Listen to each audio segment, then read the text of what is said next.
बिस्मिल्लाहिर्रहमानिर्रहीम। नाज़रीन, आप देख रहे हैं कश्मीर धरती न्यूज़ और मैं हूं आपका मेज़बान मोहम्मद उमर ख़याम। इस वक्त मैं मौजूद हूं रावला कोट की एक मस्जिद अल-कुद्स के अंदर, जहां पे आज सुबह एक बड़ा अफसोसनाक हादसा और वाक़या रिपोर्ट हुआ और नमाज फ़जर की अदायगी के फ़ौरी बाद यहाँ पे एक नमाजी को गोलियां मार के शहीद किया गया। और मैं अभी उसी मस्जिद के अंदर मौजूद हूँ और उसी सफ़ के अंदर मौजूद हूँ जहाँ पे ये अफसोसनाक वाक़या हुआ।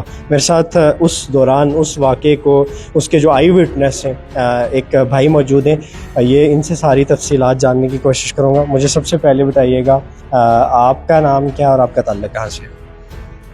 बिस्मिल्लाहिर्रहमानिर्रहीम। मेरा नाम मोहम्मद शफीक है और मैं मुज़फ़्फ़राबाद से ताल्लुक़ है मेरा। मुज़फ़्फ़राबाद से ताल्लुक़ है और आप इस मस्जिद की इंतज़ामिया में जी, इंतज़ामिया में मैं। और बताइएगा तफसीलन कि जब ये सारा वाक़या हुआ, कैसे हुआ, किस वक्त हुआ और ये मतलब कौन था, कत्ल होने वाला कौन था, शहीद होने वाला कौन था और जो हमला आवर था वो कौन?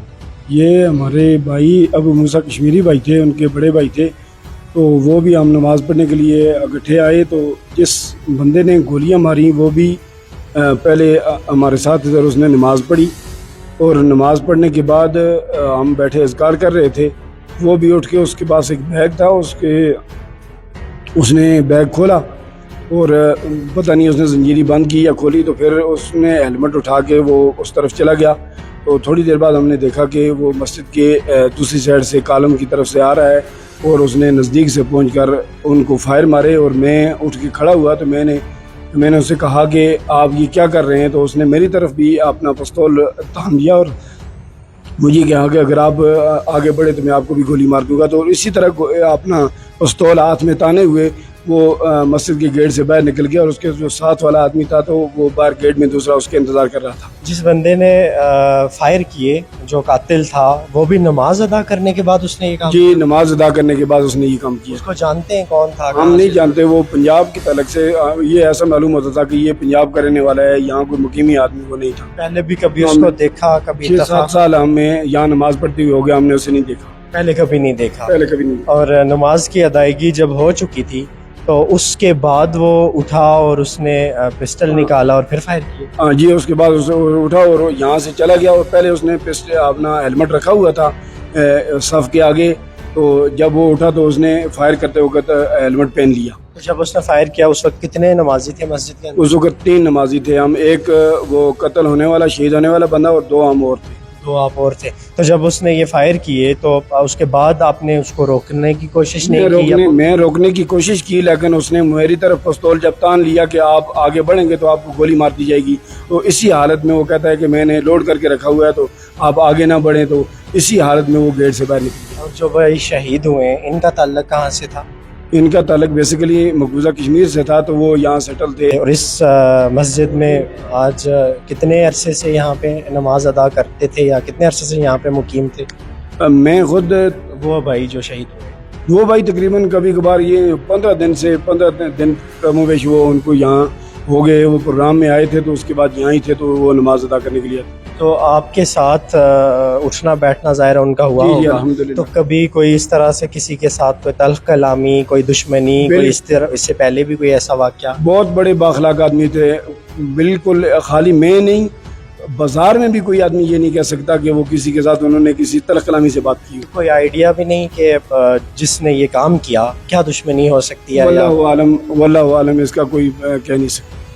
और कोई परेशानी के आलम में या कोई इस तरह से भी कभी कोई तासुरात महसूस हुए जिससे आपको लगा हो कि ये कोई परेशान है या कोई ऐसी कोई बात? नहीं, ऐसा मामला कोई नहीं हुआ। तो अभी उसके बाद आपने पुलिस को ज़ाहिर रिपोर्ट किया होगा, तो बाकी जो चीज़ें थी पुलिस ने, चूँकि नाज़रीन यहाँ से जो आपको दिखाना चाहूँगा ऑन द स्क्रीन, ये वो सफ़ थी, पहली सफ़ में यहाँ पे उन्होंने नमाज की अदायगी की। और ये जो कारपेट का ये टुकड़ा जो कटा हुआ आपको नज़र आ रहा है, यहाँ से बेसिकली पुलिस बतौर सैंपल उसको यहाँ से काट के ले गई है। और अभी भी फ़र्श के अंदर वो जो बुलेट थी वो अभी भी फ़र्श के अंदर जा चुकी है और उसके छोटे छोटे जो सैंपल्स अभी भी यहाँ पे मौजूद हैं। ऑन द स्क्रीन आप देख सकते हैं जो शहीद होने वाले भाई हैं उनकी तस्वीर भी आपको नज़र आ रही है।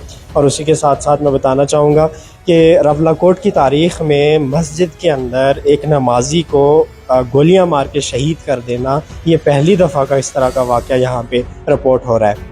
میری یادداشت میں تو ایسا آج سے قبل کوئی واقعہ نہیں ہے کہ کسی مسجد کے اندر کسی نمازی پہ بڑے بڑے شہروں سے خبریں تو آتی تھی، سنا کرتے تھے، لیکن آج ہمارے اپنے شہر میں بہت افسوسناک واقعہ یہ رپورٹ ہوا جس پر ہر آنکھ جو ہے وہ اشکبار ہے اور افسردگی اور تشویش کا اظہار کیا جا رہا ہے کہ آخر مساجد کے اندر بھی، یہاں ربلا کوٹ میں بھی اس طرح کے کام ہو سکتے ہیں جن کو عقل بظاہر تسلیم کرنے کو تیار نہیں ہے۔ تو آپ کی مسجد کے اندر کوئی سی سی ٹی وی کیمراز یا کوئی فوٹیج ایسی کہ جس میں اس بندے کی شکل دیکھی جا سکے؟ میرے خیال میں وہ مسجد زیر تعمیر تھی پہلے، کنسٹرکشن میں، تو وہ سی سی ٹی وی کیمرات فی الحال بند ہیں، وہ دیکھے نہیں جا سکتے، وہ دیکھی نہیں جا سکتی۔ تو بظاہر جو قاتل تھا اس کا جو حلیہ وغیرہ کوئی اگر آپ دیکھیں تو اس کو پہچان سکتے جی ہیں؟ الحمدللہ میں پہچان سکتا ہوں۔ اس نے جو ڈریس بھی لگایا ہوا تھا وہ تقریباً 20-22 سال اس کی عمر تھی تقریباً، اور باڈی سے وہ انتہائی کمزور لگ رہا تھا، اور خاکی قسم کی اس نے شرٹ پہنی ہوئی تھی، اور بالکل اس نے یہ محسوس ہی نہیں ہونے دیا کہ میں یہ کام کرنے کے لیے آیا ہوں۔ 20-22 سال کا تقریباً نوجوان ہی ہوا، جی بالکل۔ اور یہ نوجوان نے یہ کام کیا۔ تو جب وہ نماز کی ادائیگی کے لیے آیا تو اس وقت تقریباً کتنے نمازی ہوتے ہیں آپ کے ساتھ، اور آج کتنے تھے؟ اس وقت تقریباً 6-7 آدمی نمازی تھے، اور تقریباً کم و بیش فجر کی نماز میں 6-7-8 آدمی ہوتے ہیں۔ 6-7 آدمی۔ تو جب وہ نمازی نماز ادا کرنے کے بعد جا چکے تھے، کسی کو اس کے فوری بعد بھی اطلاع ملی کہ یہ یہاں پہ اندر مسجد میں یہ واقعہ ہو چکا ہے؟ نہیں، اس کے بعد تو ہم نے اطلاع دی، جب وہ بندے باہر نکل کے پسٹل اس کے ہاتھ میں تھا تو ہم نے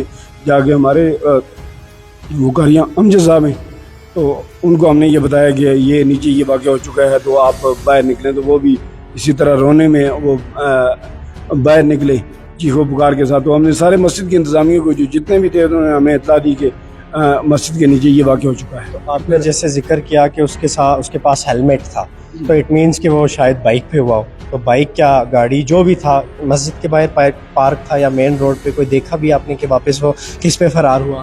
بعد میں یہی موٹر سائیکل دیکھا گیا، وہ قاری امجد صاحب جب دیکھا تو وہ پسٹل اس کے ہاتھ میں تھا، تو وہ موٹر سائیکل پہ فرار ہوئے۔ موٹر سائیکل پہ فرار ہوا، اور چونکہ ابھی معاملہ زیر کار ہے، پولیس اس پہ انویسٹیگیٹ کر رہی ہے، ابھی مختلف جو یہاں پہ جو سراؤنڈنگز میں جو کیمرہ جات وغیرہ ہیں، ظاہر سی بات ہے ان کی سی سی ٹی وی فوٹیج بھی حاصل کرنے کی کوشش کی جائے گی، اور اس کیس کو لے کے، اس بڑے شدید میں سمجھتا ہوں کہ ایک افسوسناک واقعے کو لے کے جس طرح کی اپڈیٹ جیسے ہی سامنے آتی ہے اس سے بھی وقتاً فوقتاً آپ کو اپڈیٹ کرتا رہوں گا۔ اسی پیغام کے ساتھ آپ سے اجازت چاہوں گا۔ اللہ میرا اور آپ سب کا حامی و ناصر۔